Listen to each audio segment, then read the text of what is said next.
கண்ணாடியை பார்த்து தலை சீவன் இருக்கு. இதெல்லாம் எங்கே உருப்பிட போகுது? கமலா, கமலா, இன்னும் சாப்பிடலையா நீ? ஆமாங்க, சஷ்டி விரதம் இருக்கேன் 6 நாள். சஷ்டி விரதம் 6 நாள் எதுக்காக இருக்க? பையனுக்கு கவர்மெண்ட் வேலை கிடைக்கணுன்றதுக்காக இருக்கேங்க. ஒழுங்காகவே அவன் படிக்கிறது இல்லை, அவனுக்கு கவர்மெண்ட் வேலை கிடைக்கும்னு சஷ்டி விரதம் இருக்கிற. என்ன சொல்லவோ, ஒழுங்காக உடம்ப பார்த்துக்கோ. டாக்டர்கிட்ட போகிறது கூட காசு இல்லை.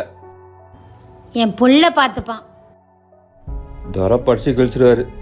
நீ வேண்டதெல்லாம் வேஸ்ட்டு தான். அம்மா நம்மளுக்காக விரதெல்லாம் இருக்காங்க, நம்புகிறாங்க. சாப்பிடாம யாரும் இவங்களுக்கு விரதம் இருக்க சொன்னா? அம்மா சாமிக்கு விரதம் இருக்காங்கடா. டேய், இந்த காலத்தில் ஒன்றும் சாமி நம்பினுங்கிறீங்க? தெரியல, ஆனால் அம்மா சாமி கொடுக்கும்னு நினைக்கிறாங்க. நான் எங்கள் அம்மாவே சாமியாக பார்க்குறேன்டா. நான் எப்படியாவது படித்து பாஸ் பண்ணிடுறேன்டா எங்கள் அம்மாக்காக. உன்னால் முடியும்டா, நீ பாஸ் பண்ணுவடா, எழுதி ட்ரை பண்ணு. ஜெயிப்பேன்.